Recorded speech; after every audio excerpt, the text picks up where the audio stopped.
Olá a todos, sejam muito bem-vindos a esse webinar, Acelerando o Caminho Rumo ao Dano Zero, com tradução simultânea disponível. Então, se você quiser ouvir esse webinar em outra língua, é só clicar em tradução simultânea, tradução simultânea or simultaneous translation. Eu sou Laís Junqueira e é um prazer moderar o webinar de hoje, esse painel que vai acontecer com 3 especialistas em saúde da América Latina, Brasil, Estados Unidos, com abrangência global. E o nosso objetivo nesse encontro é compartilhar desafios e aprendizados dos workshops sobre dano zero que foram realizados na América Latina. Foram mais de 800 profissionais participando desses workshops em 32 instituições que geraram mais de 700 páginas de relatórios. E o nosso objetivo hoje é justamente compartilhar esses desafios, esses insights com vocês, ouvir desses especialistas quais são as estratégias, caminhos e dicas que eles estão utilizando para acelerar o caminho rumo ao dano zero. E, claro, isso tudo como parte da nossa iniciativa Perspectivas sobre o Dano Zero na América Latina, que é capitaneada pela Elsevier e pela Joint Commission International. Como é que vai funcionar o nosso encontro hoje? Eu vou fazer uma pergunta relacionada aos workshops para cada um dos participantes e cada membro do painel vai ter oportunidade de compartilhar sua experiência, seus insights nessas 3 áreas, grandes áreas, que são a Elsevier, a Joint Commission International e aqui a gente tem hoje a Redditor, representando as instituições de saúde. As perguntas vão ser referentes à jornada de qualidade e segurança do paciente que foi usada nas discussões do workshop do Dano Zero. Aqui vocês podem ver como é essa jornada. A jornada ela começa com o engajamento da comunidade e passa por vários pilares até chegar em pesquisa e melhoria contínua. Hoje, o foco dessa primeira parte é falar sobre engajamento da comunidade, gestão da informação e educação e habilidades dos profissionais. Então, antes de começar as minhas perguntas, eu queria apresentar as nossas participantes do painel, é o painel feminino hoje que a gente tem. A primeira participante, doutora Elideia Lima, que é diretora assistencial de qualidade corporativa da Redditor. Oi, Elideia, tudo bem? Olá, boa tarde a todos. Tudo bem, Laís? Prazer estar aqui. Um prazer. Nossa segunda painelista é a Francine Westgard. Ela é a consultora principal da Joint Commission International para a América Latina. Hello, Francine. Good morning. Olá, Francine. Bom dia. Hello, everybody, and thank you. Olá a todos. Gostaria de agradecer Muito obrigada, Francine. pelo convite. E temos também a nossa Daniela Naranjo, que é gerente de Value Based Healthcare da Elsevier para a América Latina. Bom dia, Daniela. Buenos días, Laís. Buenos días a todos. Bom dia, Laís. Bom Muito dia bom. a todos. Então, eu vou começar com as perguntas. Para todos que estão participando, todos os ouvintes, vocês podem escrever perguntas no chat e eu vou tentar encaixar as perguntas de vocês durante esse painel.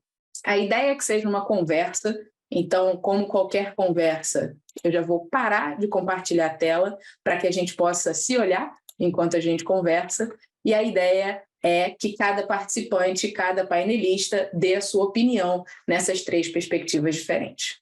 Então, a gente vai começar falando do primeiro pilar. O primeiro pilar é o pilar de engajamento da comunidade e alfabetização em saúde, que é o trabalho que é feito antes que o paciente entre no hospital, né? As iniciativas para a comunidade, de educação de comunidade e afins. E durante esses workshops todos, os insights que foram levantados, teve um insight muito importante que foi o da ausência de iniciativas robustas e também a prevalência de abordagens que são lideradas pelo marketing, no envolvimento da comunidade e também nos esforços de alfabetização em saúde, com foco no dano zero. Então, considerando esse contexto e esse desafio, como cada uma de vocês imagina o papel da sua organização como uma empresa de informações e análise de dados, Daniela, uma empresa de acreditação e consultoria, Francine, e uma rede robusta de saúde, Elideia, para transformar esse cenário coletivamente. Como é que a gente pode priorizar estrategicamente o envolvimento da comunidade, apesar da presença, a gente tem a prevalência de fake news, como é que a gente consegue, então, aproveitar o potencial dessas iniciativas, dessas atividades, para também gerar o engajamento da equipe profissional? Será que vocês podem compartilhar um pouco das perspectivas que vocês têm em relação a esses obstáculos e como vocês estão avançando, pretendem avançar ou já viram em algum outro lugar algumas iniciativas que podem apoiar o público? E eu vou começar perguntando para a Francine. Obrigada, e eu gostaria de aproveitar nesse momento para agradecer a Elsevier pela oportunidade de estar aqui e participar desse webinar. Eu também gostaria de agradecer às outras participantes desse painel por poder participar aqui juntas. E essa primeira pergunta é muito interessante, porque há formas através das quais nós podemos trabalhar com a mídia, sim, para que seja um relacionamento saudável com as iniciativas de marketing.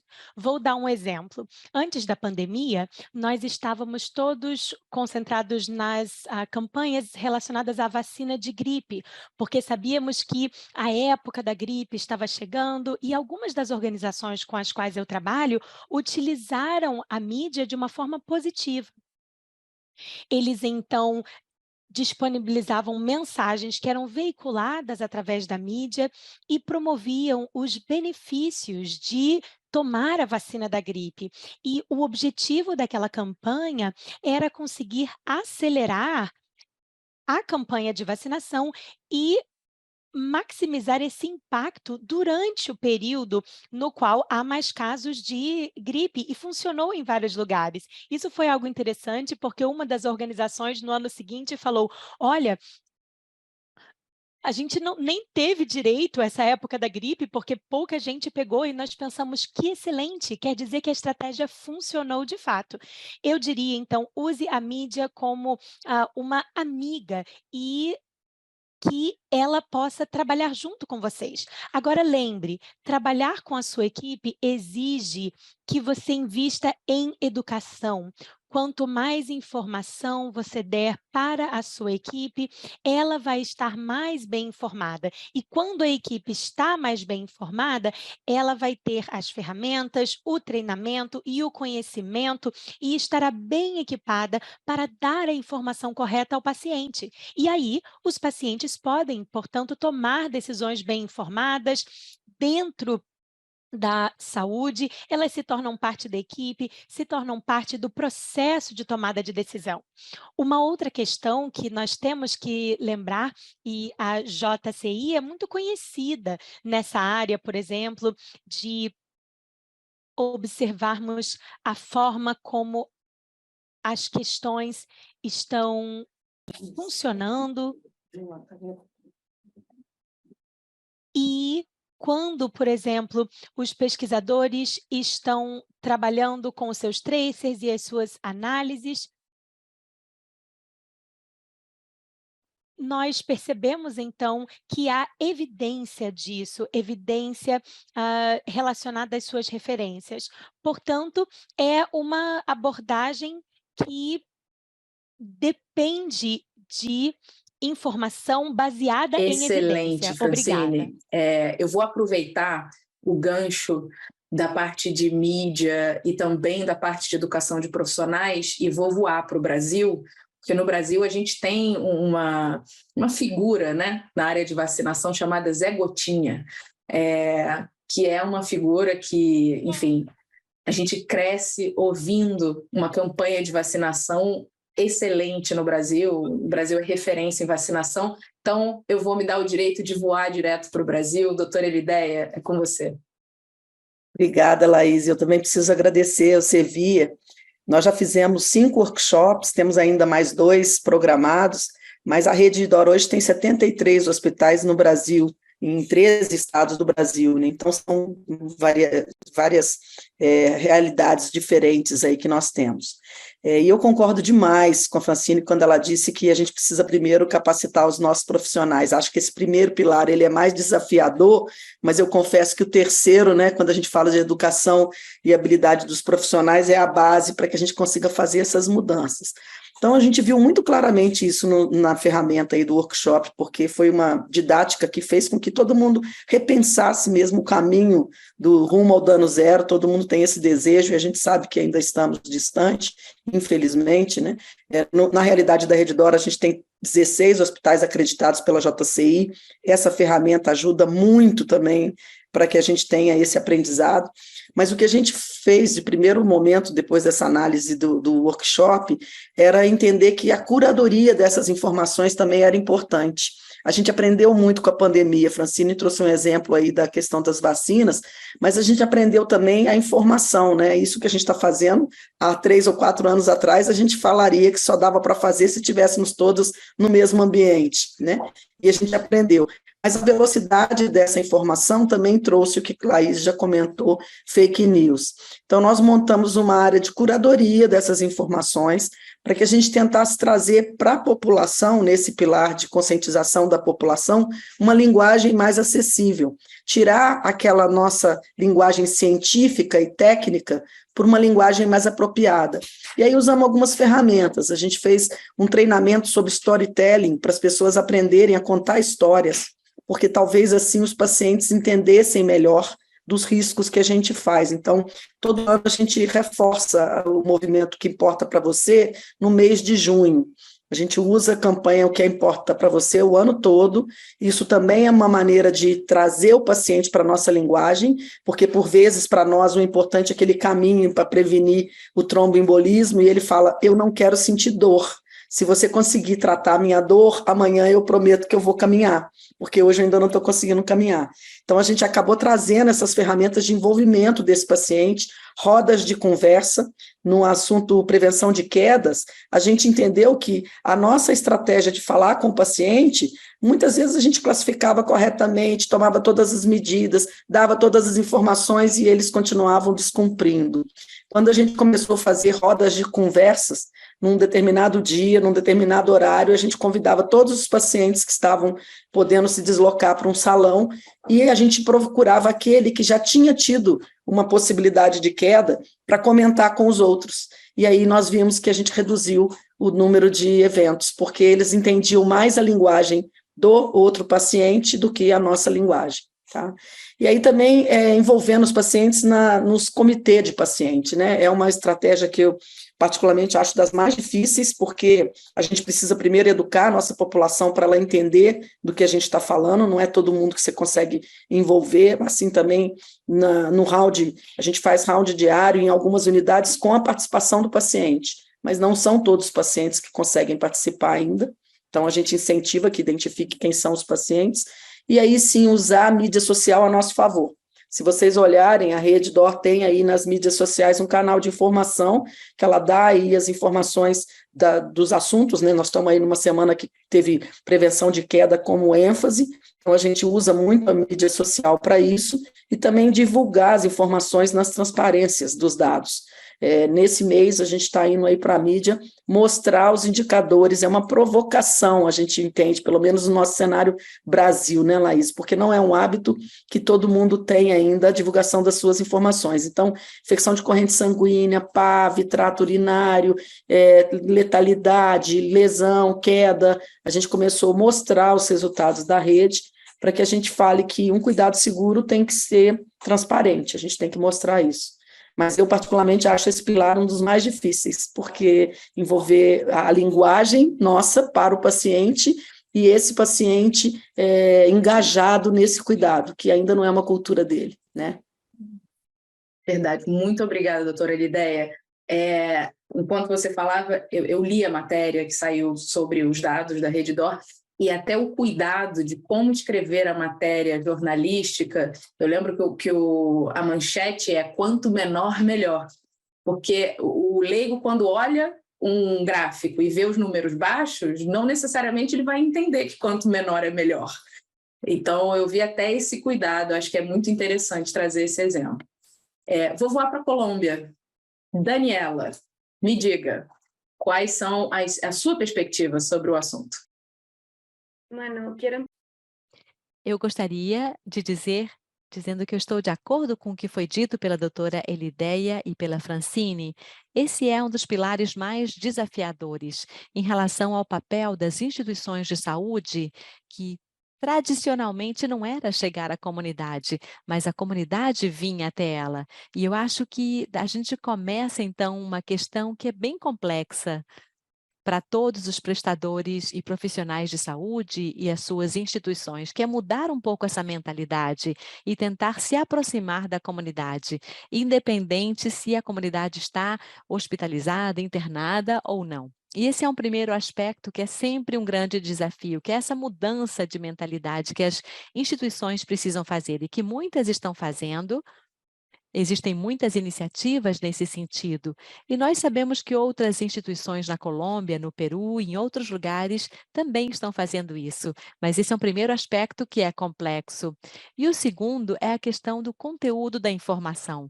Não apenas nós temos problemas de informações falsas ou fake news, mas também temos um excesso de informação que nós não tivemos em nenhum outro momento da história. E também tem um acesso a essa informação que é mais amplo e faz com que as pessoas, por exemplo, com o chat GPT, o que o chat GPT responder é palavra de Deus quase. E o que o chat GPT disse, já que é uma inteligência que se baseia numa série de informações, deve ser verdadeiro, porque ele tem muita informação. Então, nós começamos a ter que lutar em como empoderar o paciente para que ele consiga discernir e identificar quais são as informações que têm valor e quais não.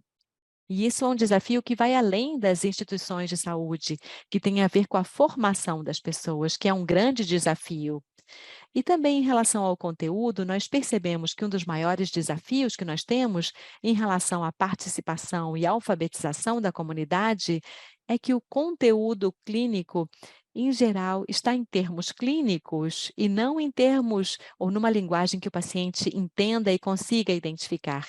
Então, a Elsevier, sendo uma empresa que gera informação baseada em evidências, um dos maiores esforços que nós estamos fazendo é aumentar os tipos de conteúdos que nós temos para incluir também conteúdos que sejam fáceis do paciente entender, não apenas para o clínico que atende ao paciente, mas também o próprio paciente.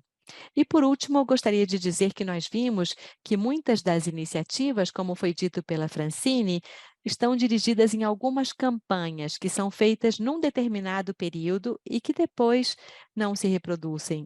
E essa é uma questão que precisa ser trabalhada, porque se eu apenas faço uma campanha de alfabetização num determinado momento, ou por um único canal, e eu acho então que já cumpri com o meu dever de alfabetização, com certeza eu vou fazer muito pouco. Nessas iniciativas, uma coisa que nós estamos fazendo na Elsevier é não apenas tentar levar conteúdo para uma campanha específica para a população final, mas nós fazemos processos de treinamento e também de empoderamento das pessoas da comunidade para que elas possam reproduzir essa alfabetização. Nós temos um processo que foi realizado no Camboja, tentando melhorar a mortalidade infantil numa comunidade específica e foi oferecida uma capacitação com uma equipe de enfermeiros, junto com as mães que estavam dentro da comunidade e que tinham filhos pequenos, para explicar o que era desnutrição, quais eram os sinais e os sintomas da desnutrição e como deveria ser alimentado de forma correta. E o objetivo disso não é que a Elsevier oferecesse uma capacitação ou uma equipe clínica, mas que ficassem pessoas também dentro da comunidade empoderadas para garantir que essa capacitação e que esse conhecimento possa ser levado adiante. E um dos resultados muito bacanas dessa experiência foi que entre as mães que participaram, foram aproximadamente 15, 13 das mães passaram a dar uma refeição ou passaram de 1 ou 2 refeições para 3 refeições, porque não sabiam que as crianças precisavam comer 3 vezes por dia. Elas não tinham essa informação, e não tendo essa informação, as decisões que elas tomam são sem essa base.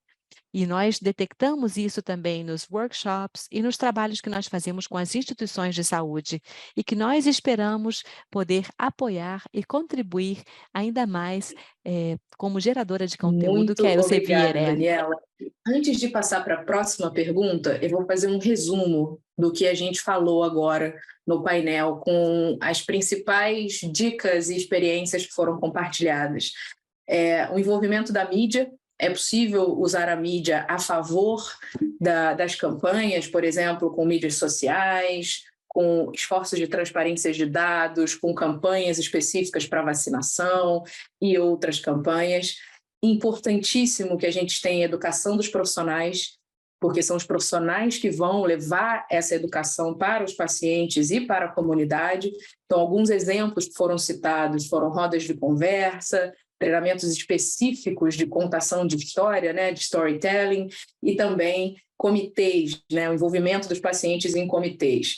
Muito importante é chegar na comunidade, embora essa não seja a diretriz principal da maior parte dos hospitais, mas é importante que a gente comece a mudar um pouco esse pensamento. E, claro, muito importante que o conteúdo, né, que é compartilhado, ele seja adequado, com nível adequado, comunicação adequada, enfrentando os desafios que a gente tem de sobrecarga de informação, por exemplo, conseguindo empoderar o paciente justamente para que a gente possa fazer com que a informação chegue até o público e que seja ouvida e compreendida pelo público. E também a outra ideia são projetos que capacitam e empoderam a comunidade, né, em si, para que a comunidade possa ser responsável pela sustentabilidade dessas iniciativas, para que elas sigam acontecendo, mesmo sem a influência de um fator externo, seja ele a Elsevier, a Rede Dora, a Joint Commission ou qualquer outro fator externo, que a comunidade possa usar esses fatores externos como apoio, mas que eles sejam a força motriz dos projetos. Então, a gente passa agora para o próximo pilar, que é o pilar de gerenciamento da informação.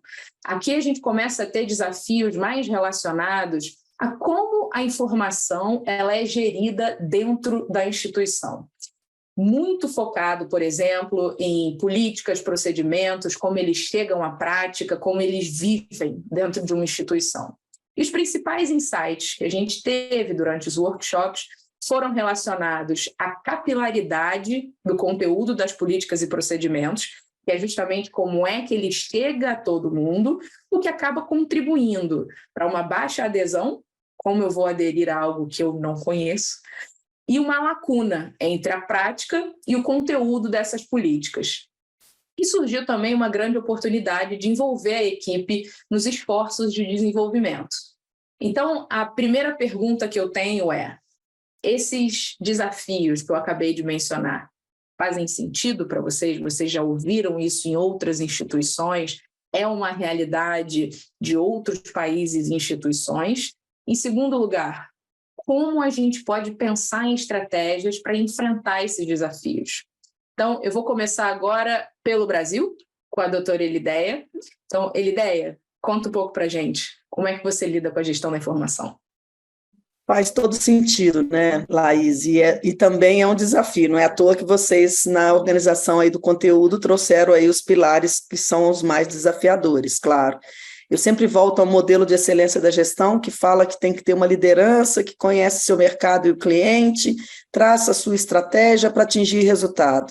Só que tudo isso só acontece se eu tiver pessoas que executam os processos e transformam isso em informação. Então, o nosso maior desafio está aí, conhecer os nossos processos, ter pessoas capacitadas, a gente vai falar isso no terceiro pilar, para a gente transformar tudo isso em informação. De novo, vou defender, Francine, o modelo da JCI, com o qual a gente sempre aprende muito, né? Porque a JCI faz uma premissa já de documentos obrigatórios da nossa prática. Então, ela já nos dá a diretriz do que a gente precisa capilarizar. E aí entra os desafios. Primeiro, ferramentas para fazer essa capilarização, porque a gente ainda tem na nossa realidade Brasil uma fragmentação muito grande entre o prontuário eletrônico e o depositório desses documentos que a gente está falando. E nem sempre, ou quase nunca, isso está integrado para facilitar, como Laís falou, o capilarizar a parte do princípio que eu sei o que tem e que esteja fácil de atingir. Então, acho que o primeiro desafio é a ferramenta, sim, a gente ainda tem aí o desafio de um instrumento que junte o prontuário com o depositório de documento. Depois, quando eu tenho tudo isso definido, integrar esses protocolos como os protocolos para tomada de decisão. Então, a gente usa muito aquela figura do protocolo gerenciado, que também a JCI nos provoca, quais são aqueles protocolos prioritários. Não adianta falar que nós vamos gerenciar todos os protocolos da organização. Hoje, na Redditor, nós temos 70 protocolos publicados para todos esses hospitais, mas a gente gerencia 5 ou 6. Esses são os nossos que, efetivamente, a gente acompanha para conseguir mostrar melhoria, ligados aí às gravidades e às linhas de cuidado prioritária a nós. Mas a gente tem que, para capilarizar, mostrar para a ponta que esses protocolos devem ser usados para a tomada de decisão. E aí, quando eu tenho uma ferramenta que me facilite a integração do prontuário e uma tomada de decisão assertiva, baseada nessa evidência, fica mais fácil até fazer uma outra ferramenta que eu também acho que é importante nesse pilar, que são as capacitações baseadas em simulações realísticas. Mas eu só vou conseguir fazer uma simulação realística se eu tiver um conteúdo, senão eu vou capacitar talvez errado, né? Então, acho que esse pilar é o pilar que traz para a gente aí a discussão de quais são as ferramentas de apoio à decisão clínica que nós precisamos. Como essas ferramentas podem se integrar e como nós vamos convencer a ponta de que essa ferramenta, vindo para a minha área, né, não é um qualitês, não é uma linguagem que a gente só usa na qualidade para fazer acreditação. A JCI, o ano passado, soltou um documento que eu achei muito interessante, falando da casa da qualidade, onde o telhado é a acreditação, mas a base, a estrutura, processo e resultado. E dentro dessa estrutura, processo e resultado, eu tenho que ter o meu perfil epidemiológico, o que eu preciso gerenciar de protocolos. Tá? Então, no final, gente, está tudo junto, né? A gente só tem que entender que isso faz parte, por isso eu gosto de novo da maneira como vocês trabalharam aí nos workshops que nós tivemos a oportunidade de fazer, porque ele separa em pilares coisas que a gente vê no dia a dia que é tudo junto, mas é só para organizar o nosso modelo mental e entender que a gente pode trabalhar em cada uma das áreas para, no final, todas elas contribuírem para reduzir o dano zero aí, para reduzir os danos, né? Chegar a dano zero. Perfeito, muito obrigada, doutora Lideia. Daniela, deixo com você o microfone. De acuerdo com a doutora Lideia. De acordo com a doutora Lideia, muitas vezes nós pensamos na execução da informação, de qual é a área da qualidade, que não faz parte da área clínica, nem dos processos clínicos, e acaba acontecendo que é tudo a mesma coisa, e o objetivo é impactar esses processos. O que aconteceu conosco nas interações que nós tivemos com os hospitais e com os nossos clientes? Que um dos principais desafios é que os profissionais que realmente precisam executar os procedimentos e as políticas não foi envolvido na geração dessa política. E essa é uma das coisas que nós observamos e é um dos principais desafios. E o segundo é por que não há uma colaboração interdisciplinar real na geração desse protocolo.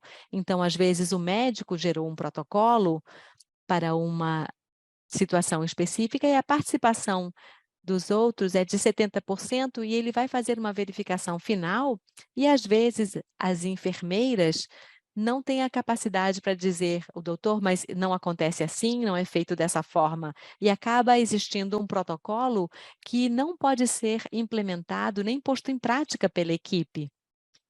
O que nós estamos fazendo na Elsevier para conseguir dar apoio em relação a esse pilar é apresentar soluções de conteúdo que possam operacionalizar esses procedimentos dentro de um grupo de trabalho dos profissionais de saúde, não pensando apenas em ter um PDF ou um documento muito bem redigido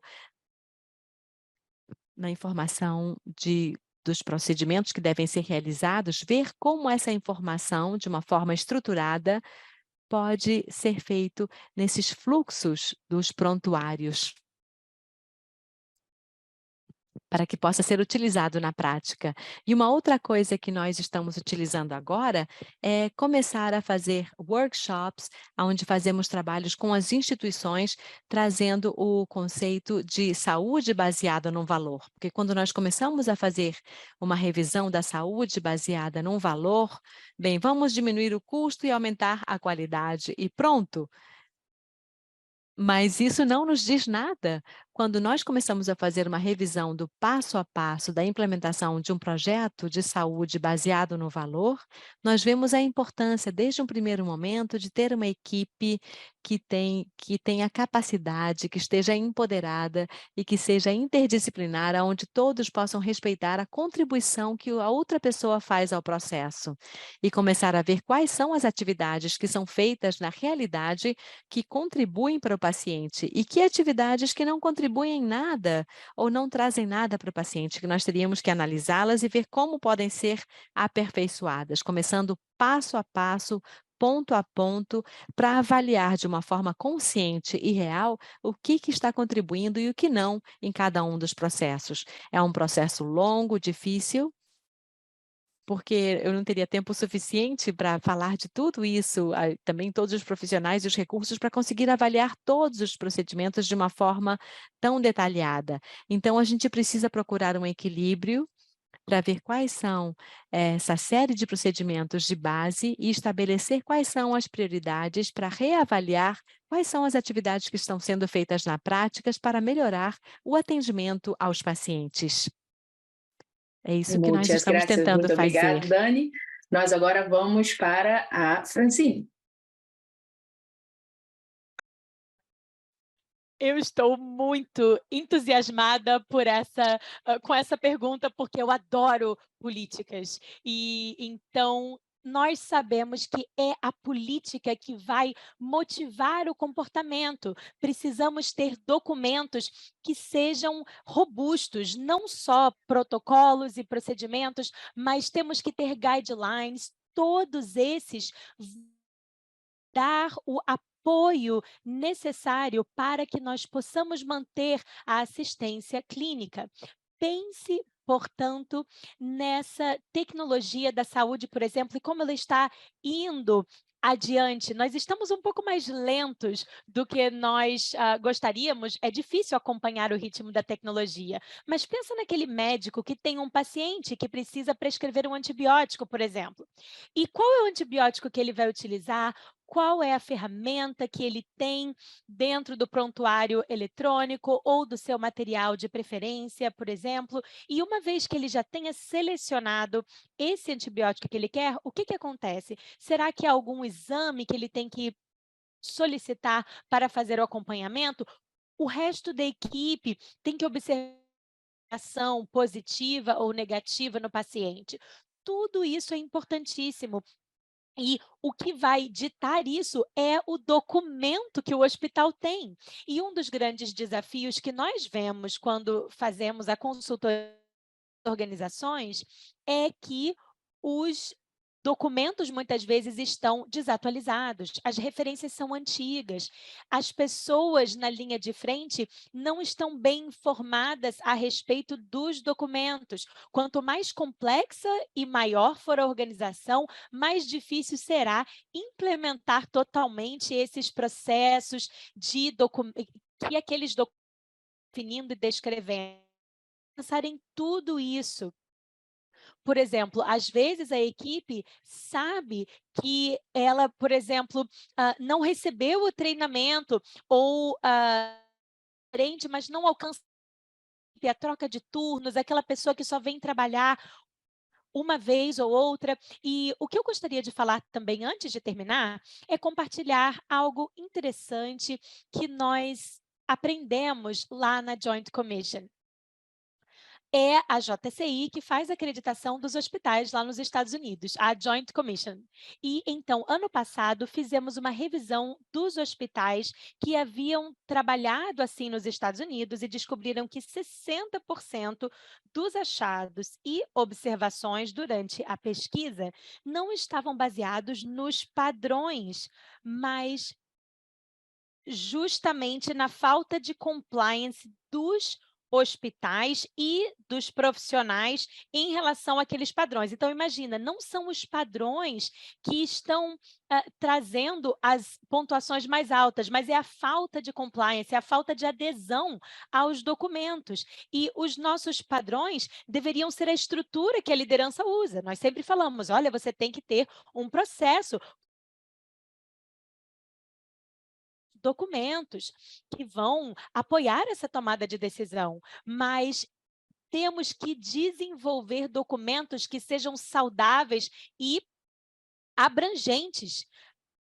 Muitas vezes, nós temos que entender que temos que apostar nessas políticas, mas temos que tomar cuidado, não pode ser muito prolixo, tem que ser algo que seja claro e conciso, e a equipe que de primeira, à noite, num plantão noturno, consiga entender, consiga saber o que tem que fazer e consiga, de fato, cumprir aquela assistência. E ela tem que entender a descrição, o procedimento, o guideline, o protocolo. Eu podia falar isso durante horas, gente, mas é algo importantíssimo. Precisamos ter um programa de documentos robusto que ajude a equipe a trabalhar com assistência segura. Perfeito, muitíssimo obrigada, Francine. Eu vou fazer agora um apanhado geral das respostas, assim como eu fiz anteriormente. Então, a gente tem como destaque as ferramentas, mas a necessidade de ferramentas que se integrem no fluxo de tomada de decisão e no fluxo de trabalho dos profissionais, a necessidade também de capacitações com simulação realística, mas para que a gente possa fazer essas capacitações com simulação realística, a gente precisa ter um conteúdo. E esse conteúdo, ele não pode ser um qualitês, ou ele não pode ser apenas para a qualidade. Ele precisa ser um conteúdo que seja claro e que seja uma forma de apoiar a tomada de decisão desses profissionais. A gente também entendeu que muitas vezes os profissionais não são envolvidos na criação dessas políticas e a falta dessa colaboração interdisciplinar e multidisciplinar acaba por gerar um documento que não é útil no final das contas, porque ele não pode ser aplicado por toda a equipe multidisciplinar. A gente também falou de novo sobre a solução de conteúdos que se integram ao prontuário eletrônico. E Daniela mencionou algumas sessões sobre saúde baseada em valor e como durante essas sessões fica muito claro que enquanto são esclarecidos os passos de um projeto de saúde baseado em valor, fica claro a importância dessa integração da equipe multidisciplinar, que eu já mencionei, e também do entendimento das atividades que agregam valor ao paciente e o que não agrega valor ao paciente.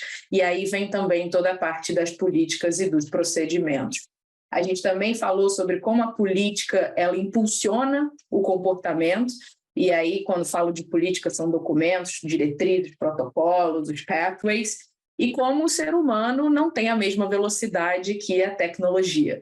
Então, quando a gente pensa no fluxo das atividades e dos pontos de tomada de decisão, o objetivo do documento é justamente servir como um guia, como um apoio para isso. E o que é visto normalmente, internacionalmente, são políticas que são antigas, que nem sempre as referências estão mais atualizadas e alguns profissionais não têm conhecimento dessas políticas. Aliás, a Francine mencionou um estudo da JCI, que foi publicado há pouco tempo, uma revisão retrospectiva de hospitais acreditados, e 60% dos achados, esses são hospitais acreditados nos Estados Unidos, 60% dos achados eram baseados em não conformidade dos profissionais com as próprias políticas do hospital, as políticas e os procedimentos, e não com os padrões. Então, a gente termina entendendo, né, como grupo aqui, a importância de um programa que ele seja quase que holístico, né, que ele cubra várias áreas do conhecimento e que ele cubra desde a importância do desenvolvimento da política, que é multiprofissional, até ferramentas e estratégias que façam com que esse conteúdo chegue aos profissionais. E agora a gente vai para o próximo pilar, que é o pilar relacionado à educação e habilidades dos profissionais, que já foi levantado aqui nos primeiros 2 pilares. Eu acho que essa é uma das características dessa jornada, é que ela, na verdade, existe uma separação, mas ela é toda interligada, né? Um pilar não funciona sem o outro. E esse pilar aborda a educação e habilidades dos profissionais. A gente teve nos achados dos workshops que aconteceram na América Latina toda, umas lacunas muito importantes na parte de educação dos novos profissionais, e uma importância da promoção dessa cultura de aprendizado contínuo, né? O desafio também de tempo, porque assim como o ser humano não acompanha a velocidade da tecnologia, velocidade de tempo também cada vez está ficando mais difícil ter tempo de fazer qualquer coisa. E os treinamentos entram nessa seara também. E a necessidade de fonte confiável de conteúdo. A gente já falou um pouco de conteúdo baseado em evidências, e na parte de educação isso vem ainda mais forte. A gente também, um dos insights foi a importância de metodologias, porque a gente tem públicos diferentes dentro do mesmo hospital. Pensa num residente e naquele cirurgião mais consagrado que está operando no hospital há 50 anos. São públicos totalmente diferentes. E como medir a eficácia, então, desse treinamento e como a gente envolve o corpo clínico externo, né? Então, são uma série de desafios, e fica aqui a pergunta de como a gente pode navegar esses desafios e promover essa cultura de aprendizado contínuo para que a gente acelere o caminho para o dano zero. Eu vou começar com você, Daniela.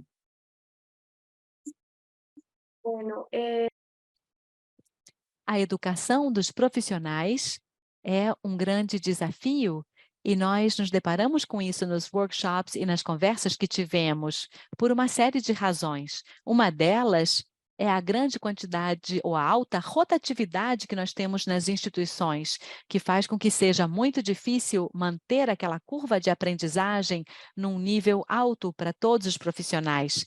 E nós percebemos que esse é um desafio que, com a pandemia, ainda ficou mais grave, essa rotatividade do pessoal. E as habilidades com as quais as pessoas chegam ao hospital depois de se formarem. E aqui nós temos 2 elementos muito importantes que nós conseguimos identificar. É também a avaliação que se faz dos profissionais quando eles entram, e depois uma avaliação constante para garantir que ele mantenha as habilidades requeridas para a prática. Essa também é uma grande lacuna que nós encontramos em todos os pacientes, em todos os países, perdão. As habilidades, na verdade, não são as melhores, as pessoas chegam e eu faço uma avaliação inicial, vejo o currículo, faço algumas perguntas básicas, mas eu não conto com ferramentas que, de fato, me permitam fazer uma validação constante. Então, a partir daí, existe essa lacuna, e eu acho que todos nós precisamos trabalhar com isso, estamos aprendendo como fazer isso da melhor forma. Porque se nós não sabemos qual é o ponto de partida para educar, nós não conseguiremos ter uma educação eficiente. E em relação a essa informação, formação ou educação, a mesma coisa que acontece com a comunidade quando nós falamos da participação e alfabetização. Eu acho que 2 desafios muito grandes são os formatos de educação. Antes tudo era presencial e depois da pandemia nós queremos tudo virtual, e às vezes tem pessoas que aprendem de formas diferentes. E então nenhuma das 2 deveria ser exclusiva, porque as pessoas podem precisar parte de uma forma ou partes de outra, ou uma espécie de combinação. E que, além do mais, a linguagem e a razão desses treinamentos ou formações é muito importante. Se considera que, se é uma educação sobre uma estratégia específica e eu fizer, todo mundo deveria entender ou saber por que eu fiz. Mas o médico é um profissional diferente da enfermeira, o Fisioterapeuta também é outro profissional. E temos também todo o pessoal administrativo que acaba tendo um papel muito importante no processo do paciente e que nem sequer está envolvido nessa educação. Então, eu acho que existem 3 elementos que são importantes. Um é como nós medimos aonde está o pessoal para começar essa formação. Estamos trabalhando aqui com alguns projetos para isso, aqui na Elsevier, e o segundo é como que eu garanto que eu chego da forma correta a todas as pessoas, a toda a equipe, que canais eu estou utilizando e como estou fazendo essa validação. Porque é uma das grandes recomendações, não é? Como validar as necessidades de educação do meu paciente? Como eu valido também as necessidades de educação do meu profissional para garantir que aquilo que está sendo ensinado está sendo compreendido? E como estou garantindo que eu estou dirigindo essa capacitação da forma correta para os diversos perfis que eu tenho nessa instituição? Nós, como Elsevier, nós temos uma grande experiência acadêmica, que eu acho que é onde nós temos mais experiência e mais reconhecimento, e estamos tentando, a partir de ferramentas, com diversos formatos, oferecer formas de apoiar essa educação contínua no hospital, não apenas nas universidades e garantir as habilidades iniciais, mas também continuar essa formação de toda a equipe. Excelente, muito obrigada, Daniela. Vou para Chicago com a Francine. Obrigada. Esse assunto, de fato, é muito interessante, porque nós pensamos que os nossos esforços de educação devem estar na equipe de enfermagem muitas vezes, porque na maioria dos hospitais, a enfermagem representa 70% a 80% da mão de obra que, de fato, encosta no paciente. E então nós fazemos avaliações das necessidades educacionais. Eu já trabalhei com várias organizações que modificaram o processo de orientação e onboarding com base na maneira como diferentes enfermeiros vão aprender, especialmente, por exemplo, pensando nos desafios diferentes que outras gerações não experimentaram. Então, estamos trabalhando muito bem com enfermeiros e enfermeiras, mas eu quero falar algo que a Daniela acabou de mencionar também. Algo importante é que há muitos países que têm linhas de serviço, por exemplo, na área de hotelaria. As pessoas entram, fazem o onboarding, um pequeno treinamento, mas a rotatividade é muito grande. Além disso, nós temos que pensar nos serviços de apoio, a hotelaria, o pessoal da cozinha, segurança. Precisamos ter ferramentas de treinamento que sejam online, módulos online. E essa equipe de apoio, muitas vezes, não necessariamente tem acesso de rotina a um computador, no qual ele poderia fazer esse treinamento e completar os módulos fora do trabalho. Então, as organizações estão ficando mais criativas e estão fazendo sessões de treinamento e atividades de grupo, por exemplo, no qual o supervisor fica ali na frente do grupo, faz o treinamento e todo mundo responde coletivamente às perguntas, e assim é uma forma de funcionar. Há formas e desafios diferentes quando falamos de diferentes departamentos dentro da organização. A JCI reconhece isso. Então, há alguns capítulos que dizem, tem que fazer treinamento anual.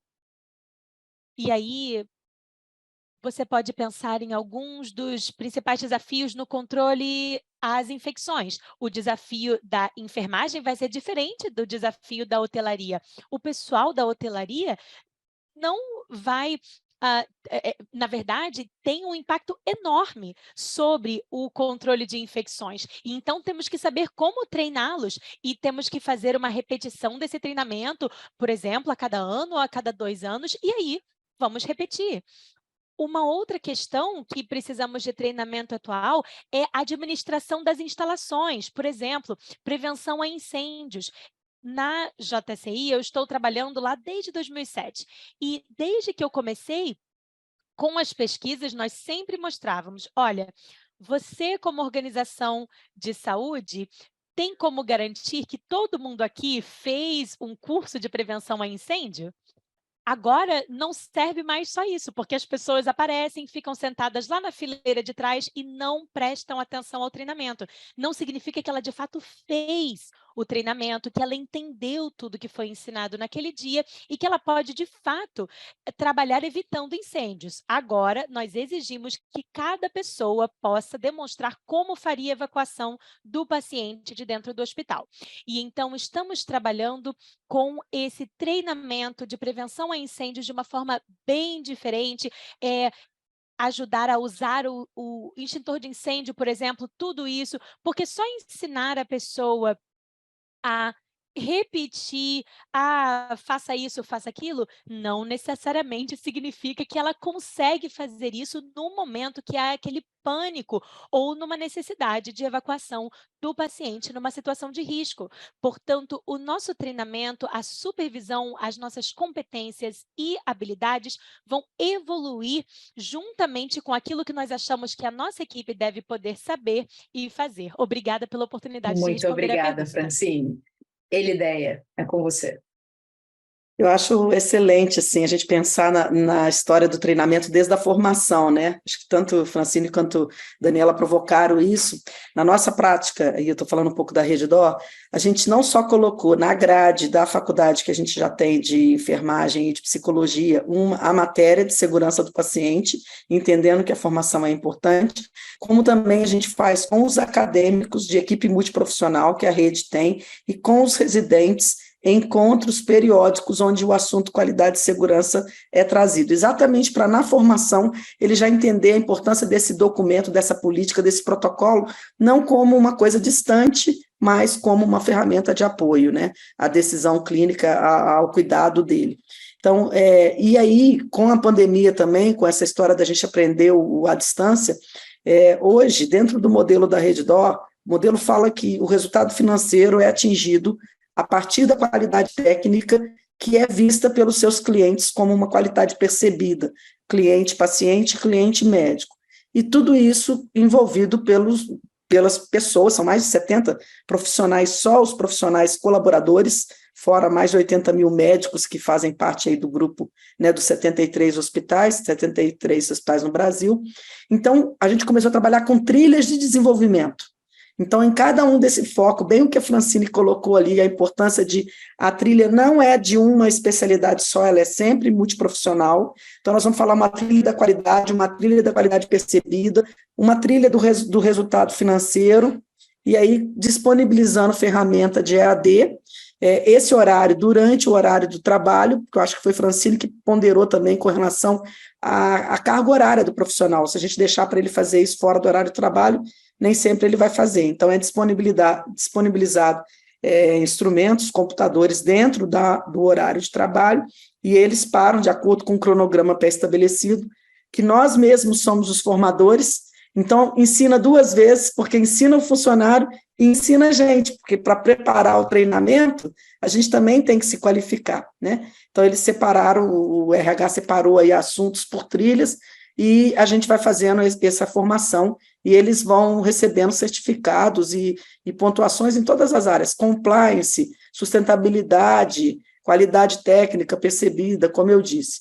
E uma outra iniciativa que eu também acho bem interessante que a gente fez para capacitar essa força de trabalho, aquela integração a gente sabe, é importante para todo mundo, mas como já foi dito aqui, é muita informação para pouco tempo, nem sempre eles conseguem apropriar dessa informação, então as trilhas reforçam isso, e dentro do desenvolvimento desses profissionais, alguns deles são selecionados para fazer parte de MBAs, então a gente tem um MBA de executivo, já formando potenciais sucessores para as direções dos hospitais, também um programa de desenvolvimento dos avaliadores, foi uma iniciativa muito interessante, Laís.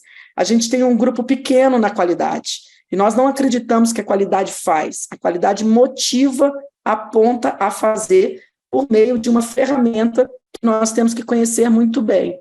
Então, nós começamos a desenvolver profissionais dos escritórios. A gente usa muito. Hoje eu estou aqui em visita híbrida. Eu estou presencial em Brasília, mas eu tenho mais 6 pessoas comigo 2 estão aqui, 4 estão à distância, e nós fazemos uma visita num hospital. E aí a gente convida alguém de um outro hospital para vir conosco em formação. Então, ele passa 3 momentos como trainee, a gente avaliando como está sendo a abordagem dele para aquele hospital, e depois da visita pedindo uma informação de como eles viram aquele hospital, para a gente entender se ele está entendendo o que nós estamos procurando, e ao final de 7 visitas bem avaliado, ele passa a fazer parte do nosso time. Isso fez com que a gente aumentasse, ele continua trabalhando no hospital. 1 vez por mês, 2 dias, ele vem conosco fazer parte de uma visita técnica. Tá? E a gente aumentou a mão de obra e aumentou a qualificação desse profissional da ponta, porque fez sentido. Eu falo que não só cobrar, mas também saber fazer. Porque esse é outro problema que nós não falamos aqui, mas a liderança, à medida que a gente vai chegando em cargos de liderança, a gente começa a cobrar muito as políticas, os protocolos, a aplicação da prática, e muitas vezes a gente não sabe mais fazer. Então, é interessante também você colocar a pessoa na posição de saber fazer. Tá? Eu espero que eu tenha contribuído, também agradeço muito aí a oportunidade de participar das respostas. Aí. Muitíssimo obrigada, doutora Irideia. Eu, como moderadora, estou adorando essa discussão. Poderia ficar aqui durante mais 3 horas conversando com vocês, porque eu acho que a gente tem conteúdo para mais 3 horas. Já sabia disso quando a gente teve a nossa conversa inicial, mas, infelizmente, essa falta do tempo, né, que a gente abordou aqui, também acaba caindo sobre nós. Então, vou fazer aqui um resumo rápido. A gente falou agora sobre falta de avaliação na pré-admissão e também essa avaliação contínua da educação profissional, a necessidade de formatos diferentes de educação, seja ela online, offline, toda a experiência da pandemia e como é que a gente chega aos profissionais, não só médicos e enfermeiros, mas também todo o corpo profissional de dentro do hospital, porque muitos deles têm contatos com pacientes e nem sempre a tecnologia está disponível como está disponível para outros profissionais. Então, a gente tem exemplos aqui de instituições que estão ficando mais criativas, fazendo atividades em grupo, para poder compartilhar essa educação. A necessidade de medição, para que a gente consiga entender se o treinamento está sendo eficaz e efetivo, também validar as necessidades dos profissionais, assim como a gente valida as necessidades educacionais dos nossos pacientes. Acho que os profissionais também merecem essa atenção para a gente validar as necessidades deles. A gente sabe que o trabalho com a enfermagem, veio até aqui um comentário no chat, que a enfermagem normalmente é bastante engajada em treinamentos e também é engajada na adesão das políticas e do procedimento. São cerca de 70%, né, dessa força de trabalho que entra em contato direto com o paciente, mas que os outros profissionais, por exemplo, os profissionais da higiene, os profissionais do serviço de apoio, né, segurança, a gente acaba tendo uma rotatividade muito alta e fica muito difícil de treiná-los. Alguns padrões que, para quem faz parte do processo de acreditação da JCI, já sabe até de cor os padrões de FMS, de SQE, que avaliam, por exemplo, segurança em caso de incêndio, e como algumas instituições agora estão fazendo treinamentos com os próprios extintores. Então, não é só você lembrar do passo a passo da utilização do extintor de incêndio, mas você usar o extintor para entender, porque numa situação de pânico, você precisa ter esse teste, essa simulação que foi feita.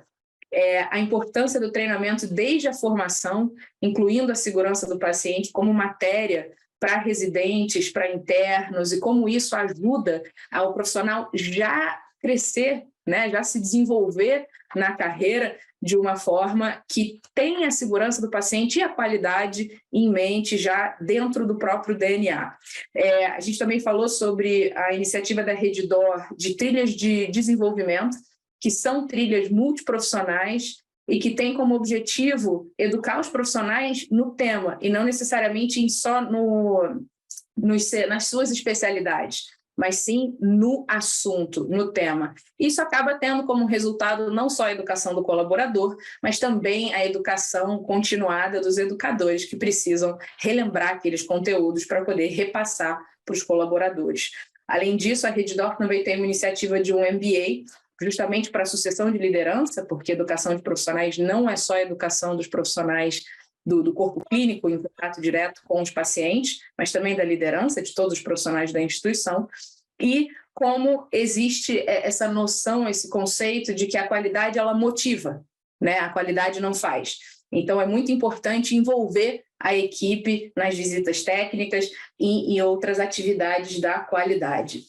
Olha, eu estou muito feliz com esse painel. Foi um prazer compartilhar minha tela com essas 3 profissionais que eu já conheço há muito tempo, mas que sempre que eu ouço vocês falarem, eu sento, abro meus 2 ouvidos da maior forma possível, sempre com caneta e caderno na mão, e eu anoto tudo que eu posso, porque realmente foi muito bom ouvir vocês. Eu só tenho a agradecer. Aqui no comentário do chat, vocês podem ver o chat, parabéns, parabéns, parabéns, todos gostaram muito do webinar, então fica aqui meu agradecimento. E se você gostou dessa intervenção, desse encontro, na quinta-feira, daqui a 2 dias, a gente tem outro encontro para discutir os outros 3 pilares da jornada de qualidade e segurança do paciente. Eu não vou perder, até porque eu vou moderar. Se eu fosse você, eu também não perdia. Então, Elideia, Francine, Daniela, muitíssimo obrigada, e fica aqui também um agradecimento a toda a organização Deusevir e também às nossas intérpretes, que fizeram com que a gente parecesse muito inteligente em várias línguas hoje. Obrigada. Gracias. Obrigada. Thank you, everyone. Um abraço para todos.